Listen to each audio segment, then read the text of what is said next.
Inatasan ng Land Transportation, Franchising and Regulatory Board o LTFRB ang mga regional director at transport companies na tiyakin ang kalinisan at kayusan ng mga terminal bilang paghanda sa dagsa ng pasahero sa nalalapit na undas.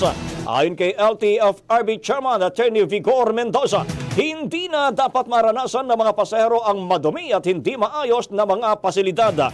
Aniya, dapat tiyakin ng mga bus company na malinis ang palikuran, maayos ang waiting area at maayos ang pakikitungo ng kanilang mga empleyado.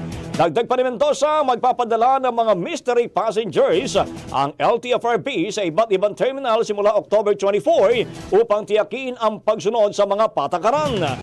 Hit niya, hindi lamang ito tuwing undas, Pasko at Semana Santa, kundi gagawin itong regular na inspeksyon kahit isang beses kada buwan sa buong taon. Ang bahaging ito ay hatid sa atin ng Fast Relax. Tanggal ang sakit, ora mismo.